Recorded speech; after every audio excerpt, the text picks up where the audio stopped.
You have to keep calm, because if you don't keep calm, you will make wrong decisions based on your feelings, not based on facts.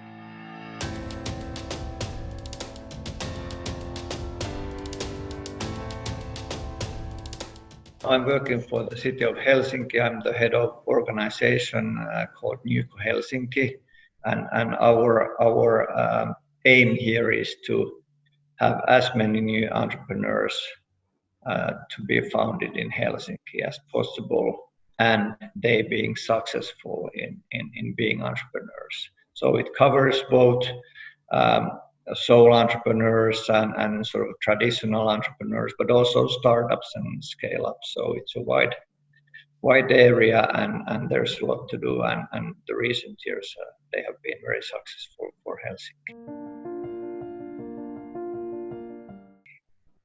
So first of all, we offer information for anybody who's willing to found their business in Helsinki. It can be videos, written information, documentation, links, these type of things. Then we organize events, but naturally now during the Corona times, all the events are sort of not physical ones, but sort of online. And also we have been changing the contents to fit the current situation more properly. Then we offer personal advice for those who really need it, and this is quite wide-scale operation. So we have maybe like 4,000 customers who get personal advice from us annually.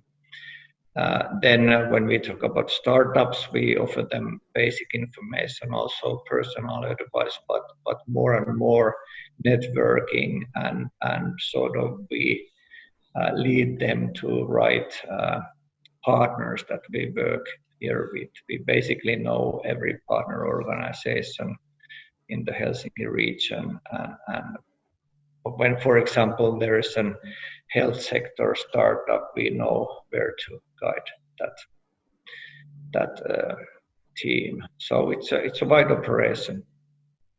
Annually, we are involved in more than 1,000 new businesses to be founded in Helsinki. I think last year it was something like 1,400 new businesses. So pretty much so. But then we want to think in the way that sort of we don't have to get involved in everything. We win when somebody will found new business in Helsinki, no matter how. The Helsinki always wins if that is going to take place.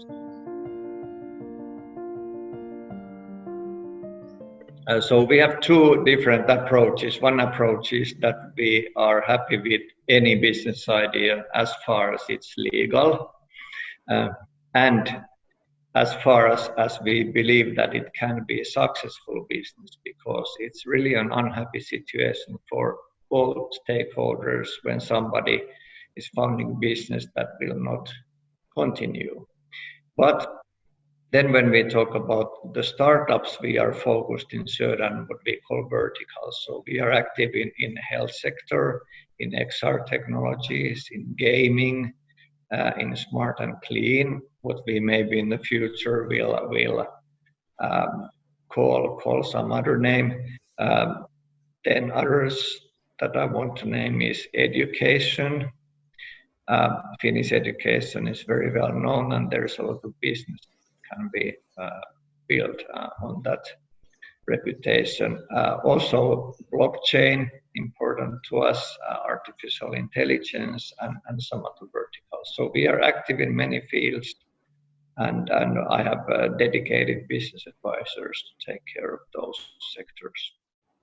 But we fully understand that Helsinki cannot be successful in everything. We have to make the choices based on the assets that we are having here. We are good in some things, but not in everything.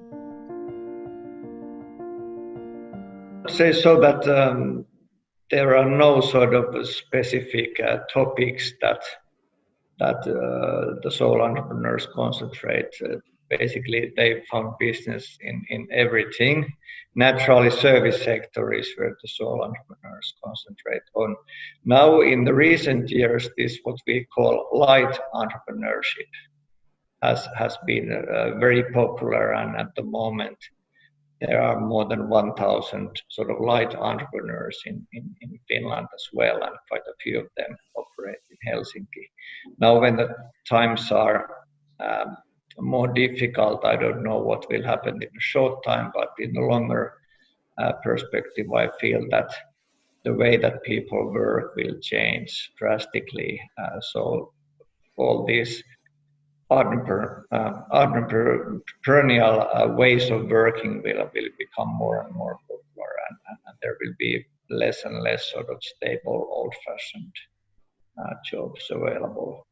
I think there is only one requirement, which is that you can do something that somebody wants to buy for real money.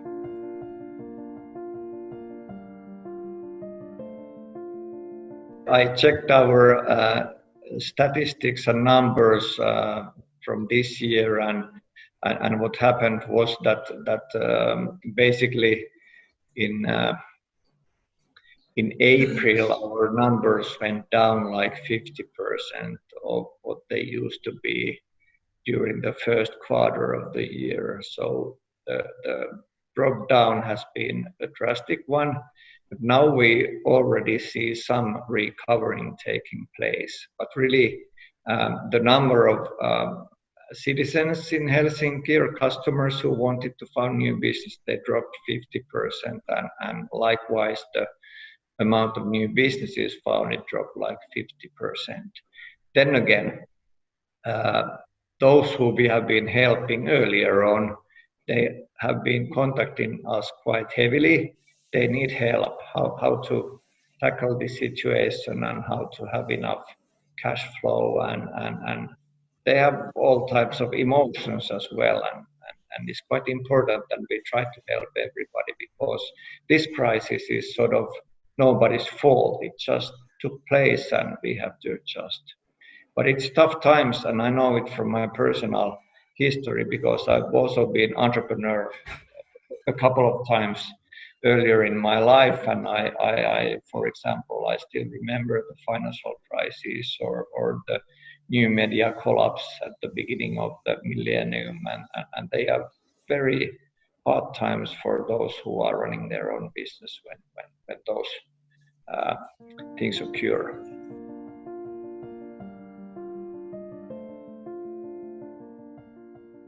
I have only a couple of things to say. One is that everybody should remember that they are not alone. Everyone else is facing the same situation. So everybody has an equal chance to sort of manage this situation. And then the second advice I'm having is that you have to keep calm, because if you don't keep calm, you will make wrong decisions based on your feelings, not based on facts. And then my third instruction is to wait a little bit, because I think that it's too early to really understand what are the outcomes of this crisis. And now, if it's somehow possible to wait until the end of the summer, I think maybe the situation is much clearer by that. But this is easier said than done, because of course you need some cash flow and financial assets to do that. And this is my last advice. So everybody should now maximize their cash flow, and as a sole entrepreneur or a startup team, somehow minimize the spending of money. And I fully understand that when everybody is doing that at the same time, it's very harmful for the economy. But then again, if we talk about spending, the real spending, it's about the big companies and mid-sized companies that spend a lot of money, not the sole entrepreneurs. They should, by all means, try to sort of stay with some cash.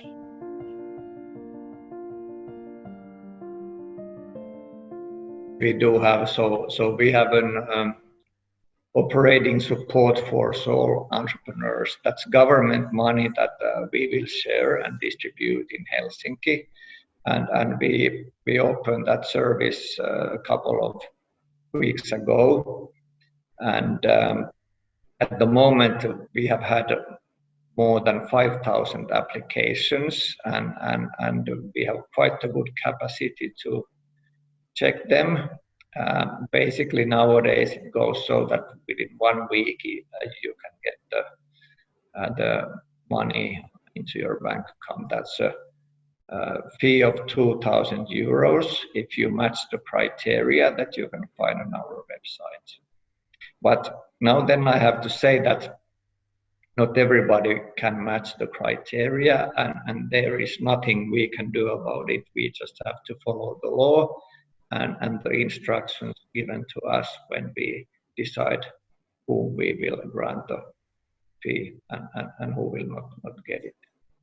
But the situation is bad, I have to say, and I've been myself also reading those applications, and I feel extremely sorry for everybody who is in this very awful situation. What I want to say is that this won't last forever. And I also want to say that if somebody can stand this, it's the Finns. We are a resilient nation. There are still, well, if I put it this way, that our volumes, they have gone down 50%, which means that still like 50% of the customers are there, and they are founding new business, and actually quite a few very experienced businessmen, they say that the best companies are founded when there are hard times, because then your business and what you're selling and offering really has to be worth the money. So I actually would encourage everybody to think that what if you can found new business right now, because you basically know that your business idea is good if you can be successful in times like these. It's always so that when somebody loses, somebody wins. Okay, business life is not, or economy is not a zero-sum game, but we can, I think, easily understand that there are many businesses who will be winners in this situation. So not everybody is losing at the same time.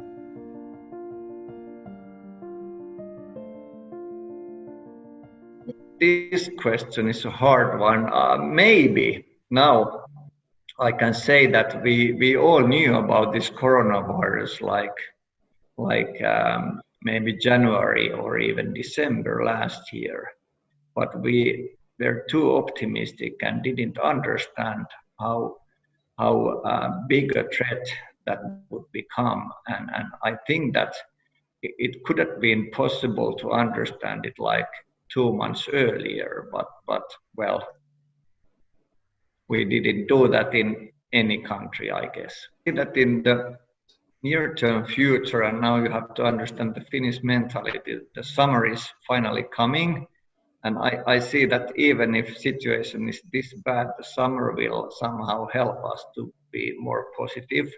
But what I'm looking for is a very tough autumn, and we see the real impact of this first phase of the coronavirus only next autumn. Then nobody knows how long this will stay, whether there will be a second and third wave or so forth. When we will have the vaccine, will it work? So it's all is open, and I don't have any crystal ball or anything like that, but the human nature is such that at the end we adjust. Humankind is mastering adjusting basically to anything, and I think that at the end we will also adjust to this situation, but we have to stay alive in order to adjust. So what I'm seeing is a summer of maybe some hope, then a very tough autumn, and then during the winter and next year we'll adjust.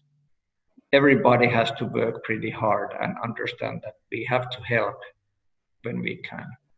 I want to say that what this crisis brings into mind is that money is not the most important thing, but health uh, and connections with humans, friends and family and safety, these type of things. And maybe this crisis will bring some sort of good things in the format of values, and we would be talking less about money and more about sort of the soft values.